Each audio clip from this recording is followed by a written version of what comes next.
예, 조선비즈 김문광입니다. 일단 축하드리고요. 한국 정부가 뒤늦게 CPTPP 가입을 하겠다고 하고 있는데 그 메가 FTA 관련해서 한 말씀 해주시면 좋을 것 같습니다. 제가 그 인수위원회 검토에 앞서서 좀 말씀을 드리는 것은 조금 어려움이 있다는 말씀을 드리고 싶습니다.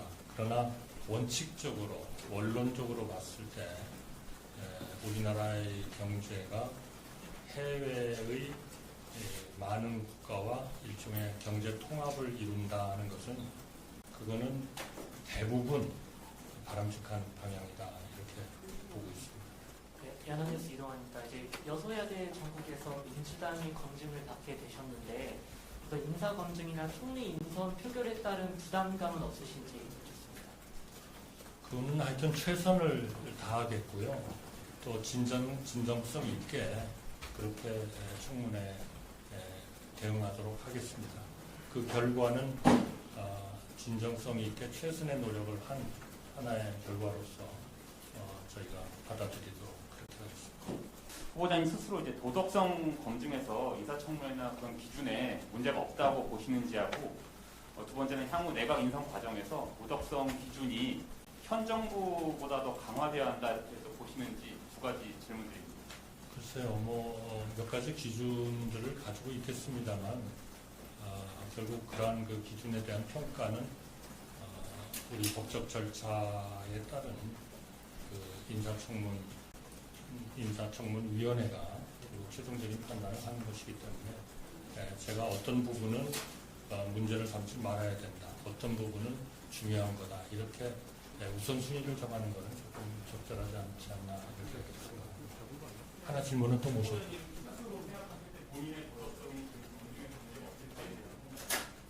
글쎄요, 그건 인사청문위원회의 몫으로 그렇게 생각해야 되지 않나 싶습니다. 저는 물론 최선을 다하겠습니다. 방금 그 세계화로 인한 어떤 어려움과 공급망 위기에 대해서 특별히 말씀을 하셨는데요. 그 윤석열 당선인 공약이기도 한 그 신흥안보위원회 설치, 그래서 국무총리실에 신흥안보 관련된 기구를 두는 것에 대해서 좀 어떻게 생각하시는지 여쭤보겠습니다. 이 모든 부분을 저는 인수위원회가 면밀하게 검토를 하고 계시라고 생각이 들고요. 그러한 그 새로운 경제와 안보가 같이 이렇게 혼합되는 이러한 부분에 대해서 좀 더 적시에 올바른 대응을 하기 위한 그러한 그 전담 기능을 가진 그런 위원회는 필요하지 않겠나 이렇게 생각을 해봅니다. 결국 그런 과정에서도 항상 우리가 연구해 둬야 할 것은 이런 공급망의 문제 또는 세계화의 문제에서 일어나는 반드시 하나의 어두운 그러한 면이 있습니다. 그러한 사회의 소외계층이 생긴다든지 하는 문제를 이러한 그 세계화와 개방을 통해서 성장하는 경제에서 우리가 얻는 하나의 그런 전체적인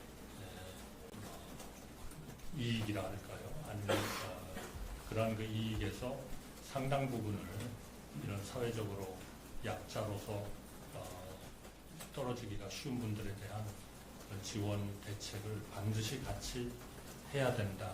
그렇게 저는 생각하고 싶습니다. 그래서 이런 안보위원회가 작동을 하더라도 그것이 단순히 어떤 품목이나 제품을 어느 나라에 A 나라에서 B 나라로 옮기면 된다 이런 차원보다는 그런 그 안보위원회가 좀 더 거기서 한 발짝 더 나가서 그런 과정에서 일어나는 이 사회적인 그런 약자에 대한 배려 이런 것들이 같이 있어야 된다 그랬습니다.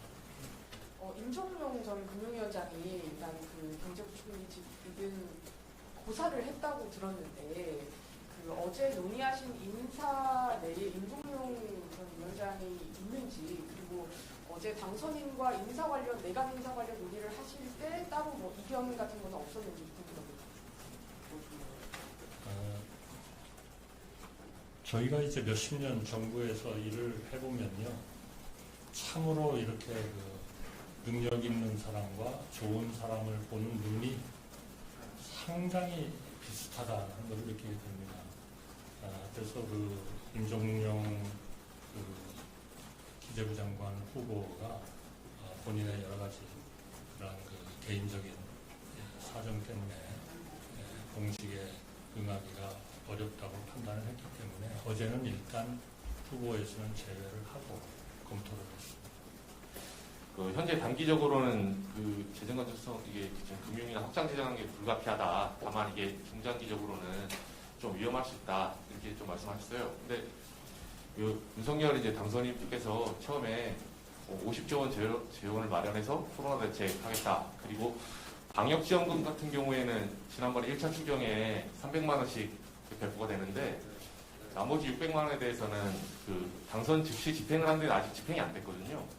그리고 손실보상은 이제 지수화를 시켜가지고 추가로 한다 해가지고 지금 추경안이 50조가 넘어갈 수 있다는 설이 거의 그쪽에 이제 좀 중론이 보이고 있는데 재정건전성을 이렇게 이제 그 총리 후보자께서는 이렇게 보신다면 채무 비율을 몇 % 정도로 관리하는 게 맞다고 보시고 50조 이상으로 넘어가면 어느 정도까지가 가능하다고 보시는지요? 재정 건전성을 보장하는 그러한 그 수준이 얼마나 되느냐 하는 것은 사실 상당히 아직도 토론의 여지가 있는 부분 같습니다. 그래서 우리 대한민국에서도 그런 재정 건전성에 대한 준칙 같은 것도 지금 작업도 하고 있고 하고 있습니다만 구라파 같은 경우에 현재로서는 대개 GDP 대비 한 60% 정도 그리고 매년에 그 통합재정수지의 적자는 한 3% 정도 이렇게 가이드라인을 주고 있습니다만 이것이 이제 최근에 이런 전염병 팬데믹 때문에 그 운영이 사실상 유예되고 있고 그런 상황입니다. 그래서 참 일률적으로 얘기하기는 어렵습니다만은 중요한 것은 우리가 중장기적으로 이 재정의 건전성이라는 것이 경제 운영에 있어서의 하나의 안정성 그리고 대외적인 신뢰 이런 것을 통해서 굉장히 중요한 하나의 요소가 되고 있고 그렇기 때문에 지금 각 나라가 이런 그 너무나 과다하게 그동안에 초확장 정책으로 가져왔던 금융 정책을 지금 정상화시키는 그러한 과정이 있습니다. 금리를 지금 올리고 있고 해서 우리도 금융 쪽에서도 그런 접근이 필요합니다만 재정 쪽에서도 이러한 결국 재정이라는 게 국가 안정 정책의 최후의 보루이기 때문에 항상 이 부분은 우리가 어느 정도의 건전성을 유지하도록 염두에 항상 두고 이걸 단기적으로 어느 정도 완화시킬 것이냐 하는 것을 해야 된다는 말씀을 드리고 싶고요.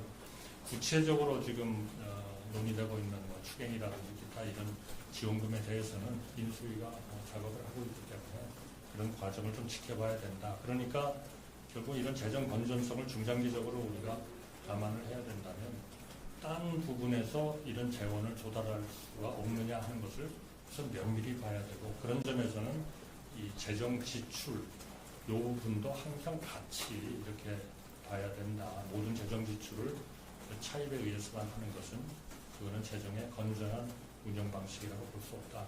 이렇게 일반적으로 우리가 인식하고 있다는 말씀입니다. 네.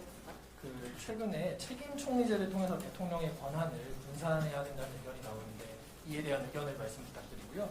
그리고 아까 말씀 중에 총 요소 생산성을 높여야 한다. 그리고 이를 위해 사회 갈등을 줄여야 한다는 말씀을 주셨는데요. 어떤 부분의 갈등이 특히 우려되는지 좀 해소하면 좋겠는 부분이 있다면 한두 가지 말씀 부탁드릴 수 있을까요? 결코 쉬운 과제는 아닙니다만 격렬한 이런 사실은 정치권의 좀 이런 대립이랄까요. 그것도 분명히 우리에게는 큰 하나의 전체적인 국가의 총요소 생산성을 떨어뜨리는 요인이고 노사 간의 이런 그 불필요한 마찰 이런 것도 결국 그 노사 간의 관계가 우리 국내에서 노사 간의 대립을 하고 그것으로서 끝나는 것이 아니고 결국은 노동자는 노동자대로 전 세계의 노동자와 생산성과 어떻게 하는 것이 소위 좀 더 나은 그런 그 노사관계를 가져갈 수 있는 하는 쪽에서 경쟁을 하고 있는 것이기 때문에 그런 것을 항상 좀 우리가 염두에 두고 해야 된다. 꼭 필요하다. 그러니까 지금 대통령님께서도 당선인께서도 여러 번 강조하고 계시지만 이런 통합과 협치라는 것이 결국 이러한 그 굉장히 분야가 넓은 이러한 그 경제 정책, 외교 안보 정책에 있어서의 그거를 제대로 효율적으로 집행하기 위한 하나의 중요한 일종의 그 툴이라고 할까요? 이것이 된다. 거기에 대한 지금 인식이 굉장히 높아지고 있다. 이제 그런 말씀을 드리고 싶습니다. 책임 총리제는 기본적으로 대통령 당선인께서도 여러 번 말씀하셨듯이 청와대의 이 과도한 권한 집중을 좀 더 내각과 장관 쪽으로 조금 옮겨서 자기가 하려고 추진하는 그런 그 과제에 대해서 일종의 상당한 부분에 대통령님으로부터의 델리게이션을 가지고 이 문제를 추진을 하고 그리고 그 결과에 대해서는 책임을 지는 이것이 결국은 행정부 전체의 운영에 훨씬 더 효율적이겠다 하는 말씀을 저는 당선인께서 하고 계시는 거고 저희도 그 부분에 대해서는 당연히 동의하는 그런 분야입니다.